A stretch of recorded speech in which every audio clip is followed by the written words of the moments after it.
When the beasts of the jungle come together head to head, stand back, because there can be only one winner. It's the Toyota Land Cruiser Amazon versus the Range Rover. And they really don't come any bigger than these two. From Japan, we have the young upstart, the Toyota Land Cruiser Amazon, and the English country gentleman, the Range Rover. Both, as you can see, are huge vehicles. They have enormous V8 engines. They'll pull almost anything you throw at it, and you certainly wouldn't want to get into an argument with either of these two vehicles. Now, the Range Rover has been around for a long, long time. Its previous model saw some 25 years service before this one was introduced in 1994. It's beginning to look, well, a bit dated now, but it's comfortable, it's luxurious, and amongst the well-heeled in the country set, the Range Rover is the best thing on four wheels. Toyota, as well as Land Rover, are renowned for producing superb, almost bulletproof 4x4 vehicles. The Amazon is truly massive, and it's not often you can say that a car dwarfs a Range Rover, but the Land Cruiser does. This latest generation was introduced in 1998, including some revisions to the engines. It's over 16 feet long and nearly 6.5 feet wide, and would probably give you serious problems parking this in the supermarket car park week in, week out.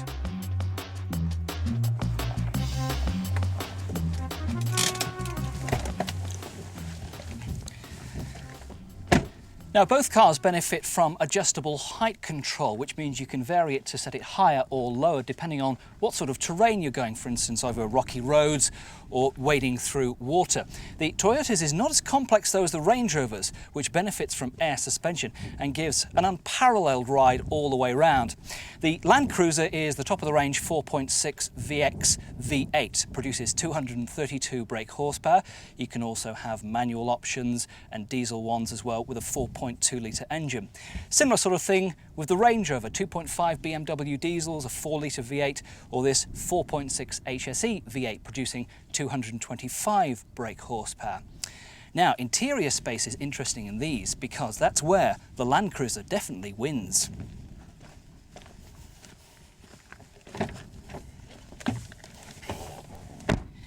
As you can see in here, it is positively enormous, but unfortunately, in terms of style, rather disappointing. If you want a car that offers more interior space than this, then I suggest you buy a double-decker bus. It seats 7 people with fold-away rear seats, enough space for your luggage as well. But one thing the Japanese have never been able to match the Brits for is the quality of their interiors, and this car is no exception. Lots of grey plastic everywhere, and the grey leather combination doesn't exactly help. It also has more buttons and gadgets than even I know what to do with. This car really is too big for everyday driving. Toyota see the Amazon as a rival to quality luxury cars like the S-Class and the 7 Series. It's also interesting to note that Toyota have decided not to badge the Amazon as a Lexus in this country, as they do in many countries abroad. I'm afraid in the driving stakes, the Amazon is not much fun at all to drive. The steering is very lifeless, it's very wishy-washy, there's no feedback to the driver. Sure, it has a very responsive 4.7 litre V8 engine linked to a very smooth automatic gearbox, but it's off-road where cars like this really come into its own. It's just such a big car to place on tight country lanes that you wouldn't want to do too much of that sort of driving, and there's an awful lot of body roll as well.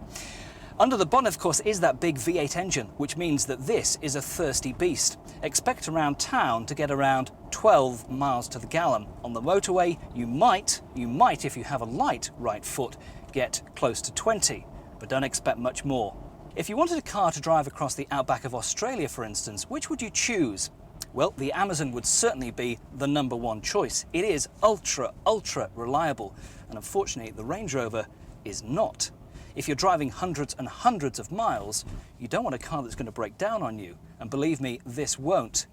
It's also a car that in busy city traffic you can edge out from a tight side road, and other cars just seem to shrink out of the way. It's really rather fun.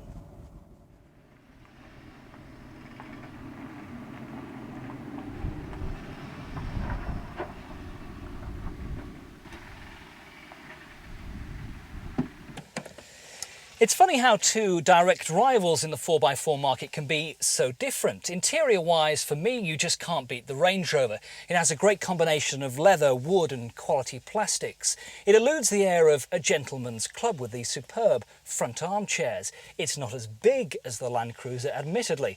But if you specify the autobiography one, you can have just about anything you want. Satellite navigation, different leather and wood, televisions and videos in the back, picnic tables. If you've got the money, it's yours.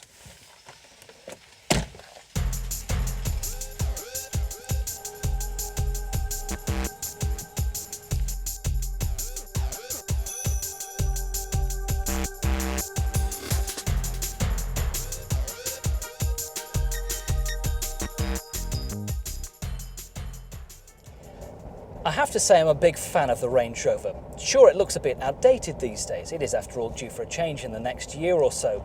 But it's still, for me, one of the kings of the off-road market. It certainly has reliability problems.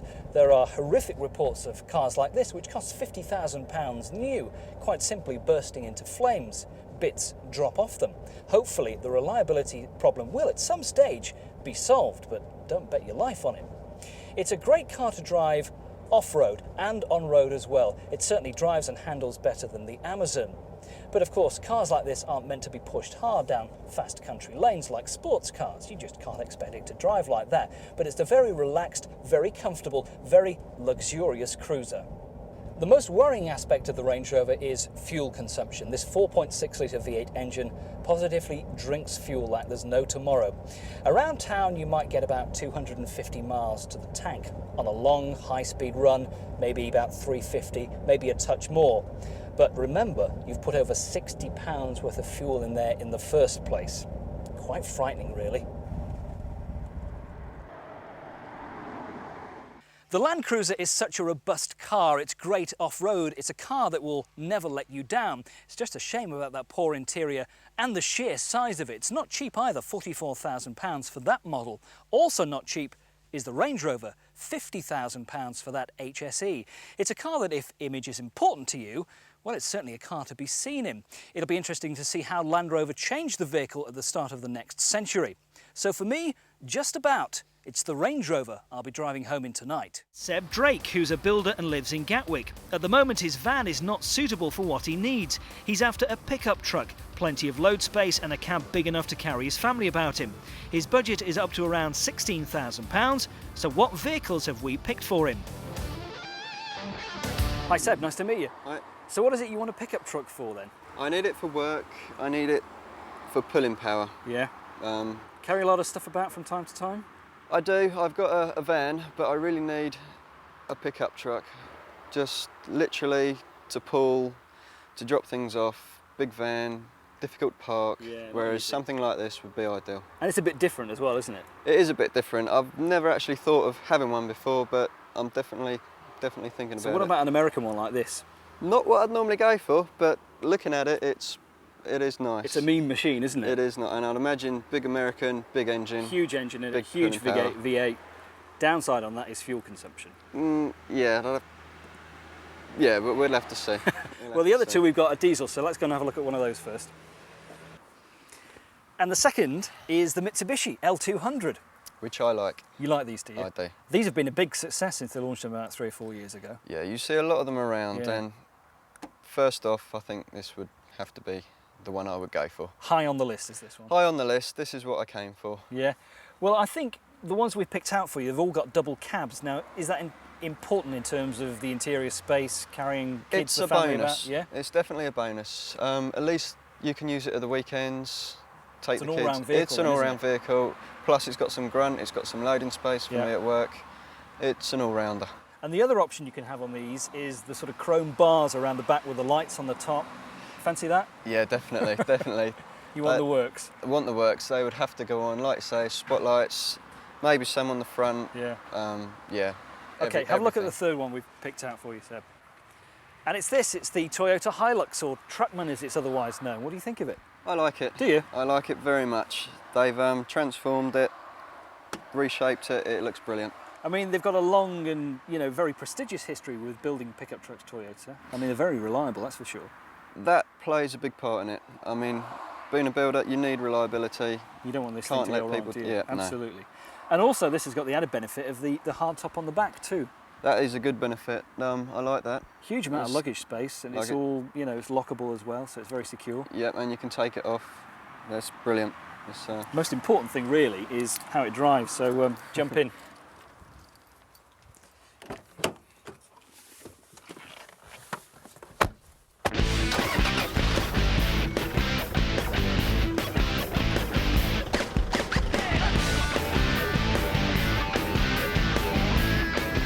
So Seb, this is the Toyota Hilux. Yep. What do you think of it inside? Do you like the interior? it's. I thought it would be more like a car, but it is what it is. It's a pickup. Yeah, it is. At the end of the day, I can't think of it as a car. I need it for work, so no, it's fine. I mean, at least these days, you know, they do make pickups better in terms of the interior and what you actually get for your money. I mean, gone are the days when you get a pickup truck and there was nothing in it at all and you could almost hose the interior down. Oh, yeah. I mean, it's got electric wind. It's got all the mod cons Yeah, on it. it's got the windows, it's got the CD, it's got the air conditioning. Yeah. Don't know about sticking a hose pipe in it though. But Not these days, no. It's quite a bouncy ride. I mean, that's obviously probably due to the fact seats are comfortable though, Yeah. so it's a four-wheel drive, of course, this as well, so you can change the ratios on the gearbox. It's a 2.5 turbo diesel engine. yeah. I mean, when I pulled away, it seemed plenty of poke. Quite there, reasonable so, performance, yeah. isn't it? Yeah, not too bad at all. So, yeah. The only thing we were saying before about the fact that this has got a hard top on the back, but the downside to that is the rear visibility is terrible, isn't it? You can't see a thing. You can't see anything out. Take that away. Don't you? It's useless, isn't Yeah. it? Mirrors are Sounds good. great in theory, Yeah. but maybe not in practice, or not all the time, maybe. All the time you got that back on, no, you know, you might as well not have Might as it. well. Well, here's Richard Hammond now with a lowdown on the Toyota Hilux. The least ostentatious, shall we say, of our three offerings today, the Toyota Hilux. It's been around for centuries, so there's loads of them knocking about to choose from.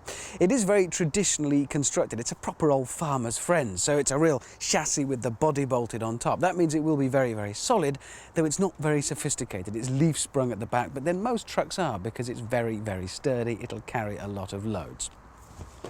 It's certainly not designed to set the world on fire visually. It's not really one for posing up and down the high street, both outside and in. The interior is a rather bland Japanese interior, but it has a well-proven four-wheel drivetrain. It's been used for years, it won't go wrong. 2.4 litre turbo diesel power, which is more than enough to get you into and out of trouble. And if what you want is a reliable truck, there is a reliable truck. When the letter arrived from Hyundai a few weeks ago inviting us to Scotland for the launch of the new Hyundai Accent, there was a bit of head scratching around the office.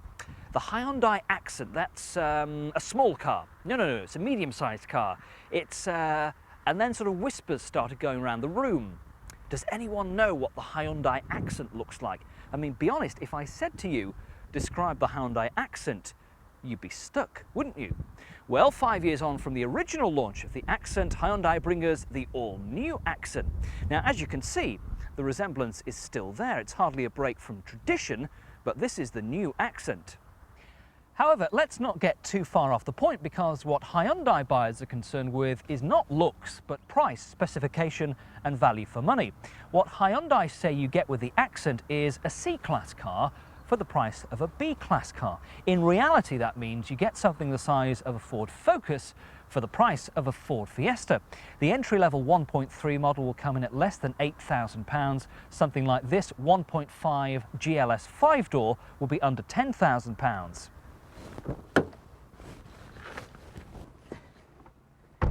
Now, inside you have a totally new dashboard and seats. Hyundai, I think, have done a reasonable job of making the interior look fairly pleasant. Instead of that mass of grey plastic, they've broken it up with this sort of hi-fi effect centre console, which looks okay. The steering wheel is adjustable, the seating position is very comfortable. In this GLS model, you also get a radio CD, air conditioning, the ubiquitous damped cup holders as well. And Hyundai claim more head and legroom than in either a Golf or an Astra, which, to be honest, seems slightly hard to believe, but they say it, so we have to believe it. Now, it's all very well kitting a car out with all the goodies, but at the end of the day, you want to know how it drives.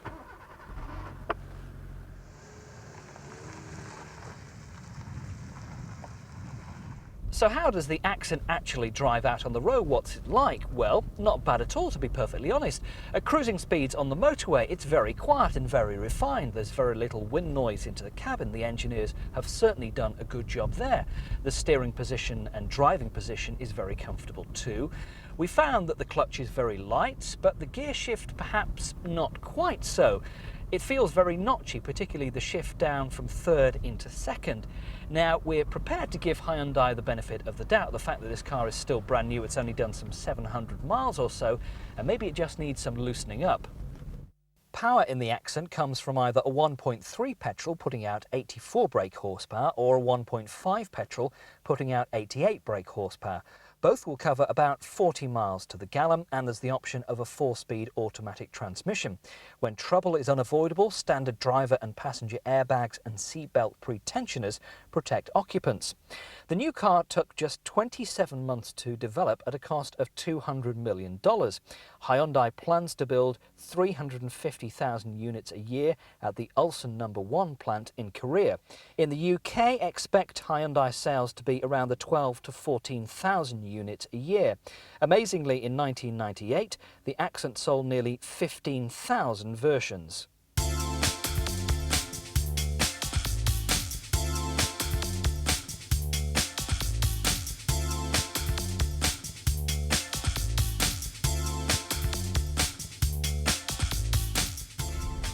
Power steering is standard on all models. ABS is standard on the more expensive models, as well as a safety feature called electronic brake distribution, which varies the force between the front and rear axles depending on the weight of the cargo and the passengers. Now, Hyundai claim it's one of the few cars in its class to have this safety feature.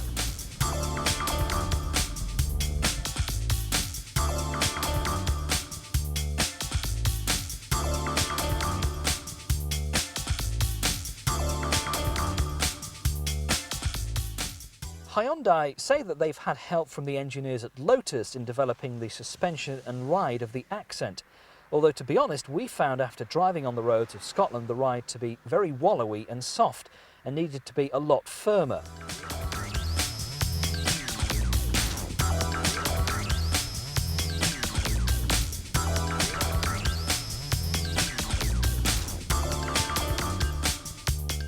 So, although the Accent has changed, it hasn't really altered that much.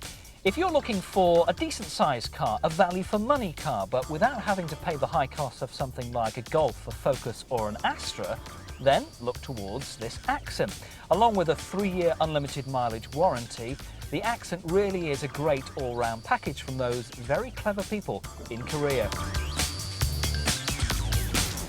Hello and welcome back to part 2 of Used Car Heaven. Coming up on this part of the programme, we're driving 2 budget cars from Korea. And the first of those cars is so small, look, I can fit it in my hand. It's a Daewoo Matiz. The Daewoo Matiz is what's affectionately known as a city car. And a few years ago, many car manufacturers jumped on the bandwagon and thought that this was the way forward for cars in the future.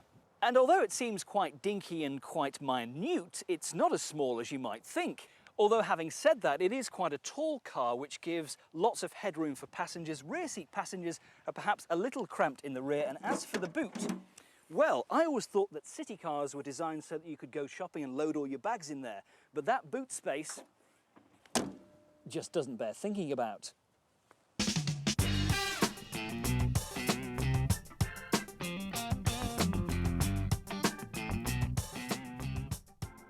You could hardly say that the Daewoo Matiz is a stunning looking car, but it does have a somewhat chic, elegant look to it. And it actually sort of belies its size. It's very, very small outside, but inside it's reasonably roomy and fairly well put together.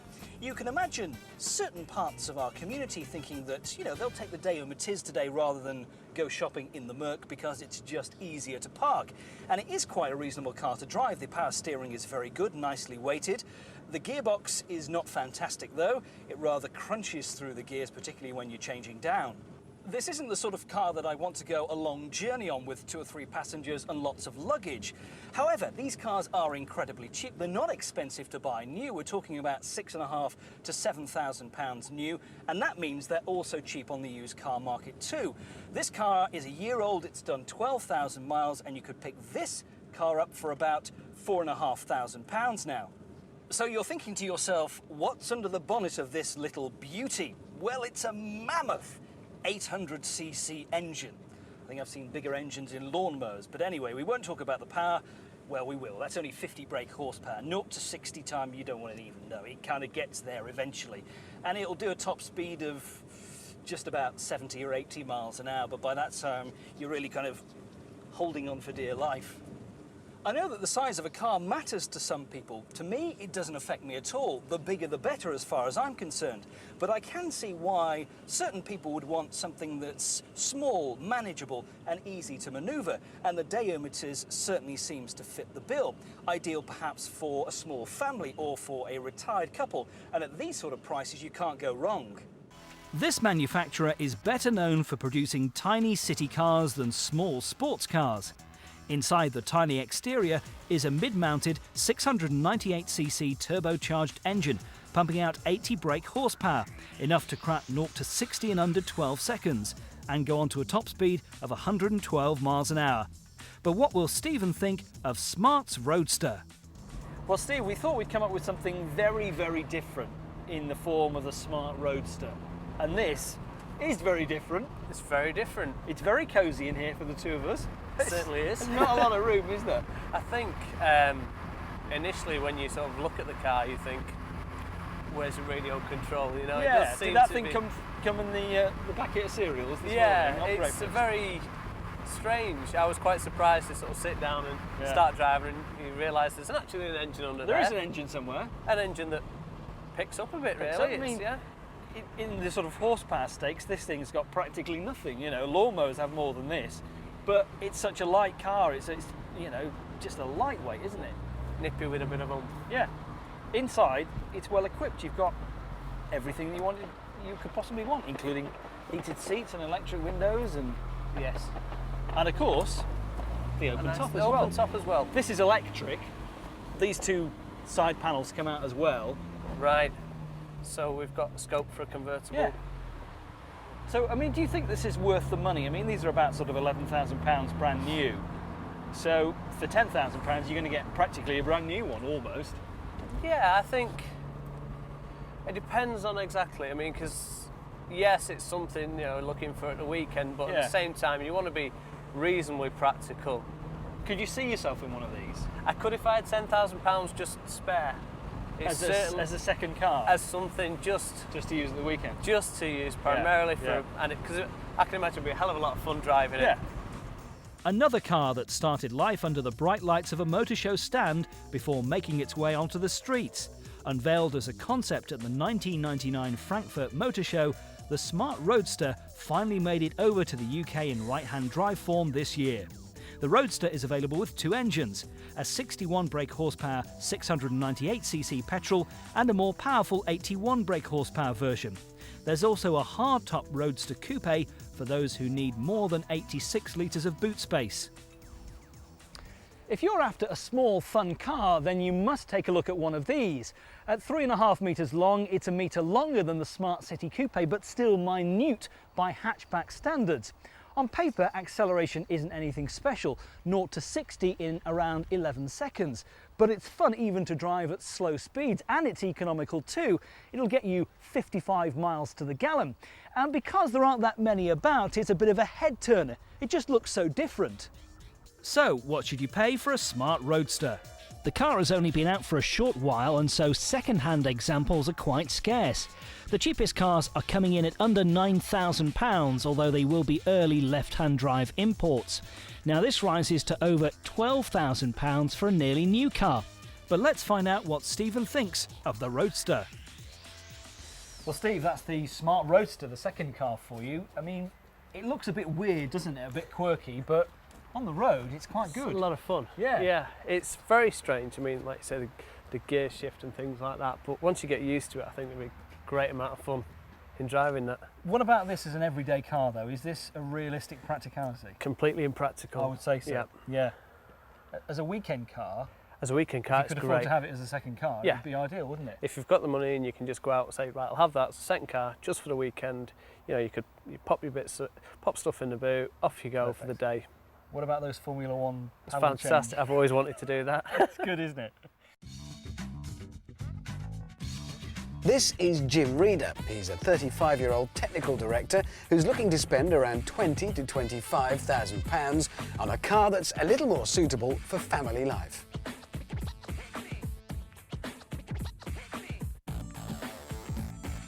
So Jim, at the moment you're currently driving the 9.3 convertible. Have you been pleased with that? Yeah, it's been great. Unfortunately, in this country, we don't usually get the weather for that type of car. And what's the reason that you want to change the car now? 2 kids, basically. 2 kids. So it's not the ideal car, is it? It's not that practical, no. I mean, how many sort of miles do you do a year? What sort of car are Anything you up looking? to about 40,000. So you're looking for something that's comfortable, refined, good cruiser. Absolutely, yeah. And what sort of budget have you got? Anything up to probably 25,000, but the cheaper the better, really. Absolutely. I mean, you want to stay away from the likes of the mass-produced rep cars. Yes, like I'm the used to Mondayos certain and- creature comforts. Yeah, something nice. Well, we think we found 3 very nice cars for you, so we'll show you those now. Okay.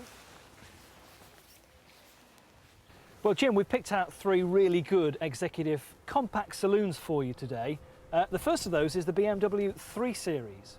What do you reckon to these cars? It looks a beautiful car. Nice wheels, leather interior. Looks very nice indeed. The price of this when it was new was pushing 30 grand. Wow. But now, a 2-year-old example like this could be yours for around about £22,000. I suppose that's quite a saving. Not too bad. And not only that, but this is the 330 diesel.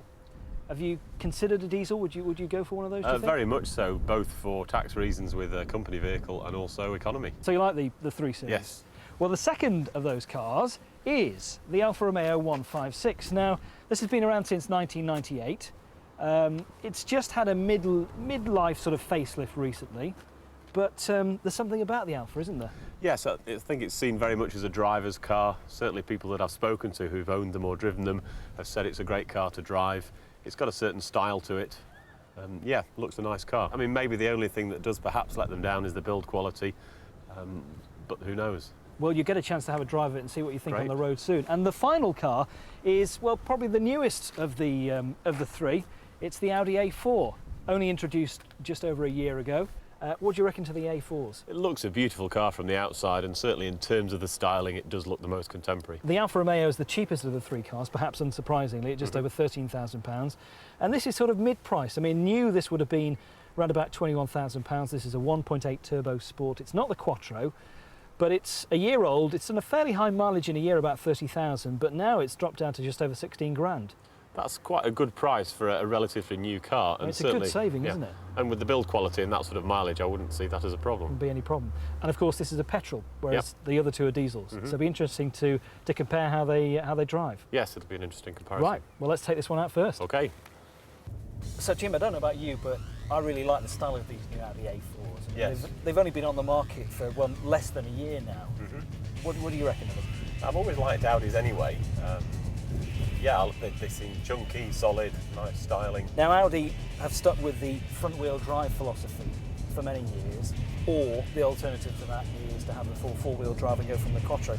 Now, this is the 1.8 turbo, but it's front-wheel drive only. But it drives well, doesn't it? It does, yeah. I mean, I think for the most part, rear-wheel drive doesn't really cater for the majority of driving that you do. If it's on the motorway, front-wheel drive is good enough, and I think it gives you that bit more interior space as well. Now, when this car was new, it would have cost somewhere over £21,000, which still seems pretty good value for money for a brand new car. That's quite a lot of car for your money. It is, isn't it?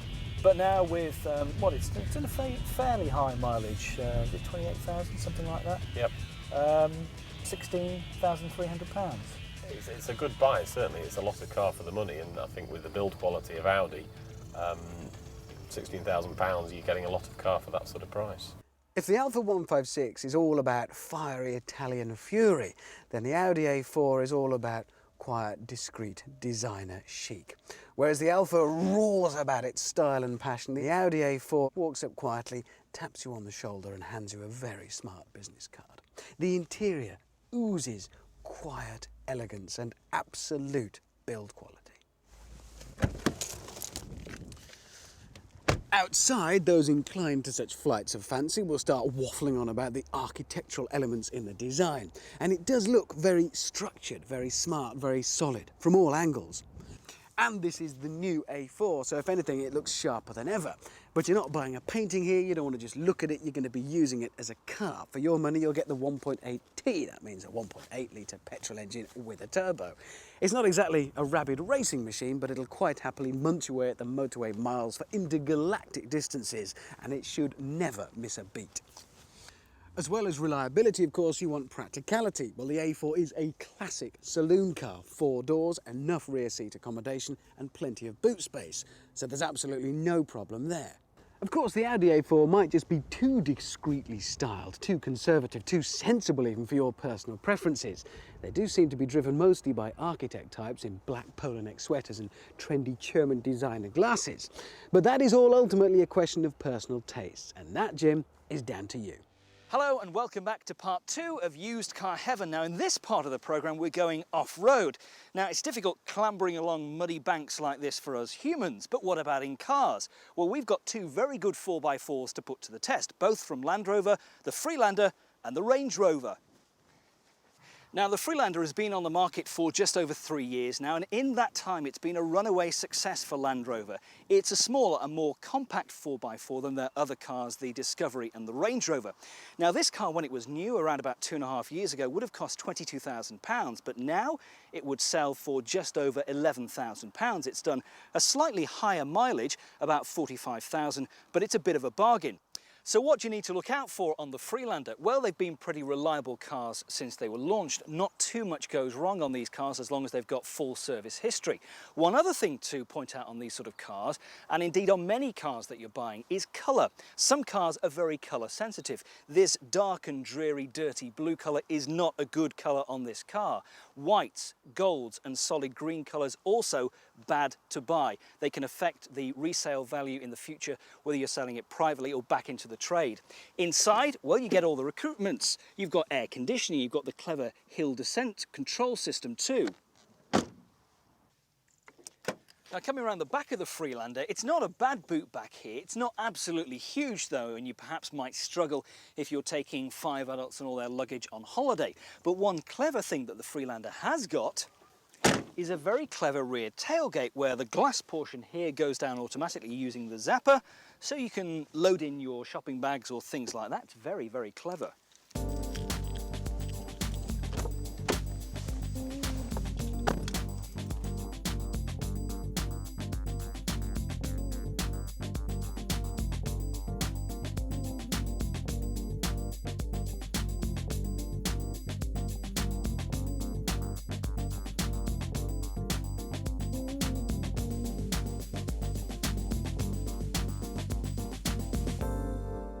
Up until now, there'd only been a choice of 2 engines in the Freelander range, a 1.8 petrol, this car, or a 2-litre turbo diesel. But now there's an all-new 2.5 V6 with the option of having an automatic gearbox. Now that car has been built primarily so that they can export the Freelander to the United States, where they wouldn't touch anything that had a 1.8 engine or a manual gearbox. The Freelander is probably the best vehicle to come out of the Solihull factory.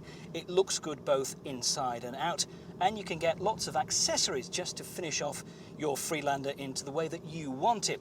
Now this XE model gets quite a bit of trim on it. This car has done 45,000 miles, so it's slightly above average mileage, and that's why it would sell for just over £11,000.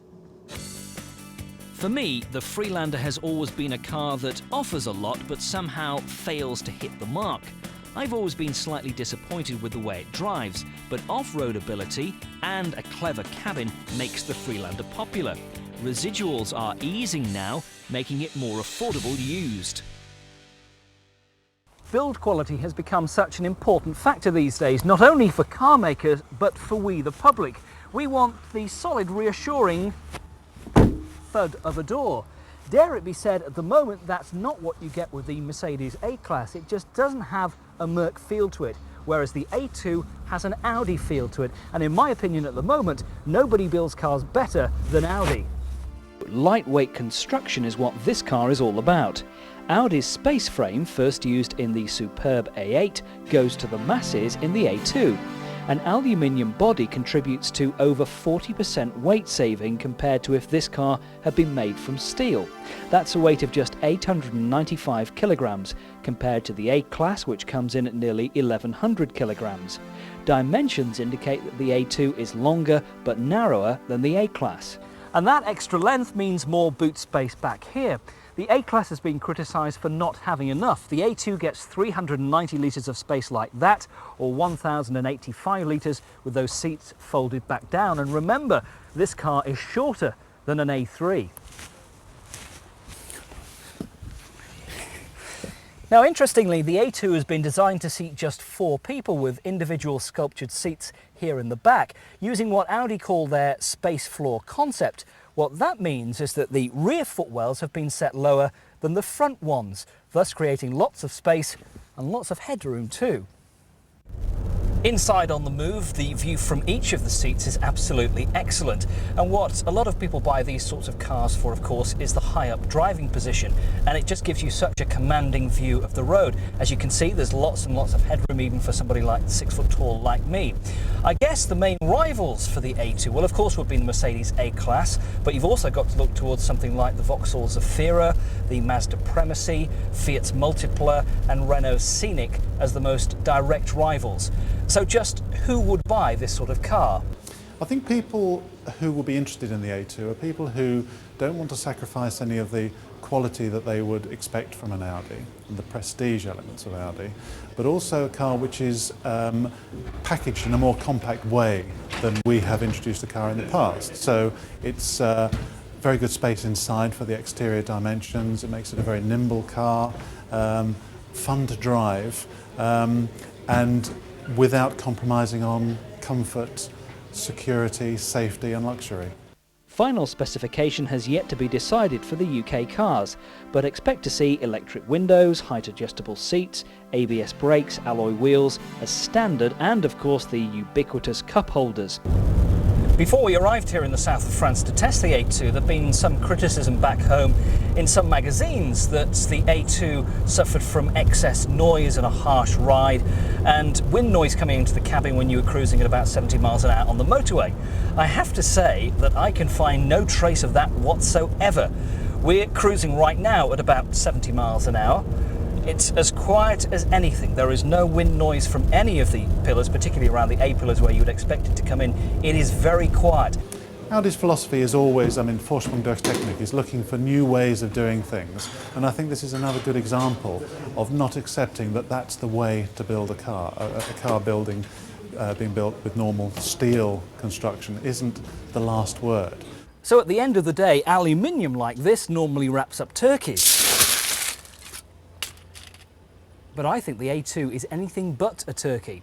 There's no doubt that the A2 is a revolutionary car, and Mercedes-Benz with their rival, the A-Class, could be well and truly foiled. The Jaguar XK8 is all about style, grace and elegance. It's just a gorgeous looking car, the sort you need to take a step or two back and admire its fantastic lines. But it's also quite a roomy car. You've got 2 dinky seats in the back for a couple of little ones, and you've also got quite a decent sized boot on it. Yes, you can fit, well, 3 sets of golf clubs in there, I would suspect, because Jaguar owners always go to golf clubs, don't they? Generally, anyway. Now, the XK8 is more about a Grand Tourer, a Gran Turismo, than an out-and-out sports car. And forget about paying £50,000 and upwards for a brand new one. Buy a used one and save yourself a fortune. 28 grand for this.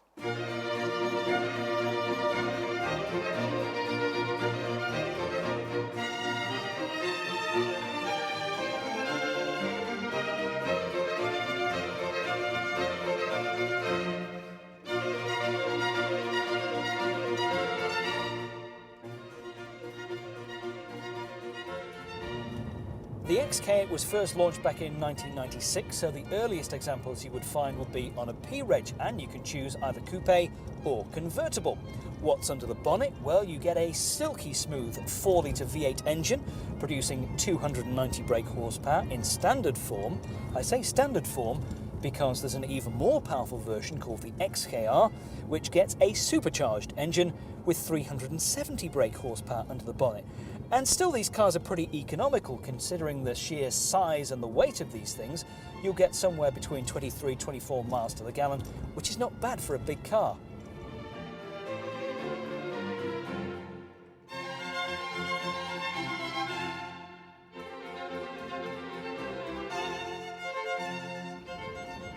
So what's performance like in these cars? Well, pretty good. Even in the standard 4-litre V8 form, this car will get to 60 miles an hour in about 6.5 seconds.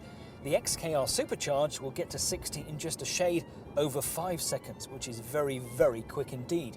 Top speed limited in both to 155 miles an hour. It does feel very, very quick. Plant your foot hard on the floor and this thing will just propel off into the distance. All cars are automatic, using Jaguar's renowned and well-used and brilliant J-Gate automatic box. Stick it in drive for most of the time, but if you want to have a bit of fun, you can move it across and change from 4th to 3rd to 2nd. The Jaguar XK8 is the ultimate car that shows off its Britishness. Gorgeous lines make you wonder why anyone would spend the extra money on an Aston Martin DB7. The standard 4-litre V8 feels quick as well as being smooth, but the XKR Supercharged is fast enough to compete in the supercar league.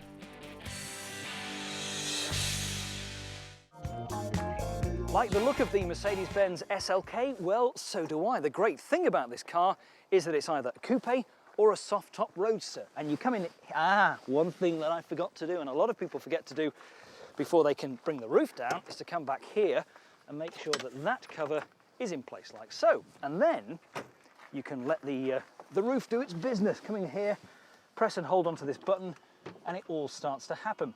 It's a very clever roof mechanism that Mercedes came up with for the SLK, and they're going to use it on the new SL in 2002 too. Now, when the SLK first came out, these cars were selling for overs. In other words, more than the list price. But thankfully, those days are long gone. As you can see, it does take rather a long time. About 30 seconds, not particularly quick. People who buy a Mercedes-Benz buy it because it's got a very strong image. It's a desirable car to have. Plus you get fantastic build quality, generally anyway, and rock-solid residuals, which is what you're looking for when you're buying a used car. Now, Mercs may not be the sportiest of cars around. Not even their high-performance AMG cars could probably keep up with real sports cars going across country. But this Mercedes SLK makes a reasonable job of having a go. Now, I hate to pigeonhole cars, but the Mercedes-Benz SLK has kind of found itself a bit of a niche in the marketplace. It's become a bit of a girly car, a ladies who lunch car to park outside their favourite wine bar. Nothing wrong with that, but you don't often see blokes driving an SLK. However, you do get that strong image, and you can decide, depending on what the day is, whether it's a coupe or a roadster. The very clever retractable hardtop in this car is absolutely brilliantly designed. You do get a bit of wind noise coming in through the gaps here if you're cruising at motorway speeds, but other than that, it's very refined, very quiet, and very, very comfortable. And residuals are very strong. An early P-Reg example will still sell for somewhere around £20,000. Now, when that car was new, it was around 30 grand, so it's lost about 35% of its value in 4 years, which is very, very good in these sort of economic climates. So what about performance on this car? Well, the 230 compressor will get to 60 miles an hour in about 8.5 seconds, top speed of 140 miles an hour. But my main criticism of this car is that it's very, very easy to spin the wheels at the rear. Of course, it's rear-wheel drive. You get traction control on it, but turn that off and you can just get the wheels spinning and spinning away. And even with the traction control turned on, put your foot down hard and you'll find that the traction control does cut in a lot, which is a bit of a pain under heavy acceleration. The SLK cannot match, say, the Elise in the way it handles, but as a top-down cruiser, the SLK is superb and hugely desirable. It's still far too easy to light up the rear wheels and get the traction control kicking in. It still commands strong money on the used car market, and the benefits of a fixed-roof coupe are obvious. The days when buying an estate car meant having to put up with a noisy, lumbering vehicle whose main concern was to carry large loads with very little comfort for the driver and passengers, thankfully, are long gone. These days, manufacturers go to great lengths to produce estate cars as good as saloons, with the added advantage of being able to open up the tailgate and throw your gear in the back. Well, for the past few years, the most desirable estate cars have been from BMW and Mercedes, the 5 Series and the E-Class estates. And these two are the latest offerings, the BMW 540 Touring and the Mercedes E430 estate, both top-of-the-range cars. So if you had the near £50,000 that both of these cars would cost to buy, where would your money go? Would it go to Bavaria or would it go to Stuttgart? Well, let me help you decide. The BMW is powered by a 4.4-litre V8 engine which produces a whopping 286 brake horsepower. It gives a 0 to 60 time in just over 6 seconds and a top speed limited to 155 miles per hour. And of course, in reality, the only time you're ever going to get near that, hopefully, is on the autobahns in Germany.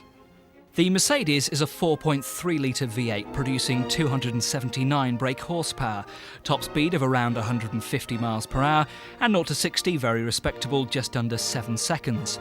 Fuel consumption is not quite as good as the BMW, and it also lacks that slight edge in the power department as well.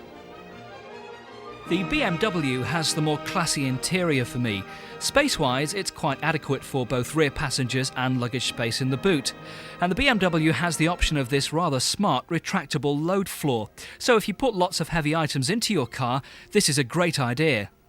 The true load carrier is by far the Mercedes. It's positively huge in the back, far bigger than the 5 Series offers. You can also make it a true 7-seater with the extra bench seat which folds up and down very easily. And there's also more space for rear seat passengers, although the seats are rather firm for my liking. So what about equipment? Well, the Mercedes has everything you would expect. It has air conditioning, leather, wood, a CD player and the like. And that's perhaps what lets the Mercedes down. They don't seem keen to go down the route of having lots of gadgets. This car is very typically Mercedes, unlike the BMW, which is absolutely packed full of gadgets, as you'll see in a moment. Perhaps Mercedes feel that their customers don't want TV screens, satellite navigation and the like. So let's go and take a look at the BMW, which really is a 21st century car. Now, I must point out that this 540 Touring, despite its £45,000 price tag, does not come as standard with the gadgets I'm about to show you.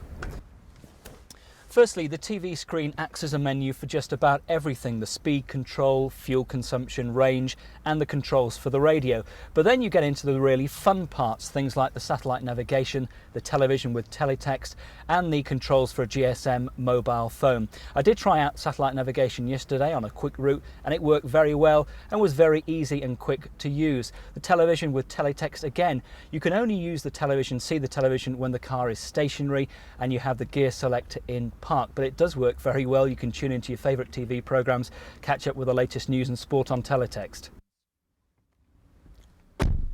Now, as I mentioned before, the gadgets on this 540 Touring are extras, and they mount up to a whopping £9,000 on top of £45,000, so it's an awful lot of money. But the most important thing with a car like this is how it drives. So let's see, shall we?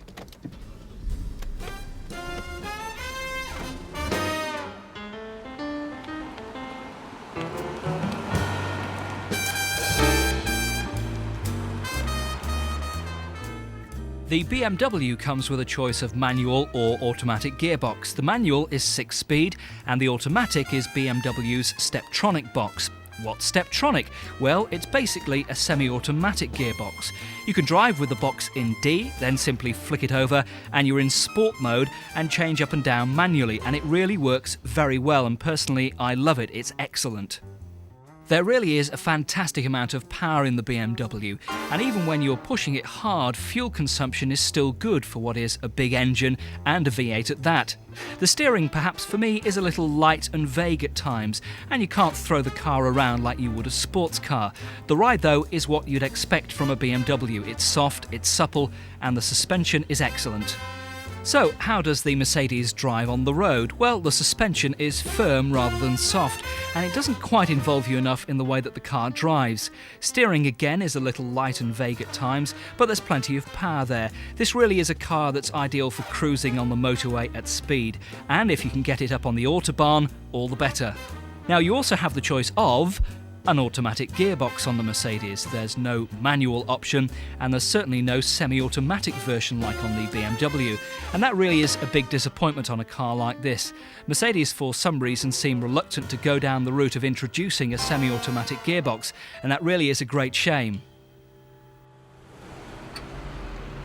One item which I really miss on both the new 5 Series and the E-Class, which we found on both of the previous models, are the centre armrests. As I say, it is only a small thing and it's a silly little thing, but I used to find them both incredibly useful. The BMW used to have 2 armrests on either of the front seats, and the Mercedes E-Class, the old model, used to have a great big thing in the middle there, which was really comfortable and really useful. Both of the cars these days prefer to go for these cubby box come armrests, which are really no good as armrests and aren't particularly useful.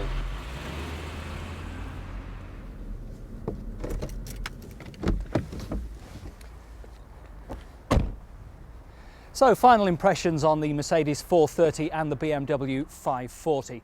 Well, they're both very fine cars. If you're in the market for an executive express, these 2 cars should be on your shopping list. They're safe, they're powerful, and they're very fast. And they offer ample room for the family, for the luggage and the pets. So, decision time. Where would my £50,000 go? Well, the Mercedes, as I say, is a very fine car. If you need true carrying capacity, the Mercedes would be your choice. But I veer towards the BMW for its style, for its panache, and it's fun to drive. So just about my choice, the BMW 540 Touring. So I'm off to see my bank manager to see if I can arrange a second mortgage to buy one of these.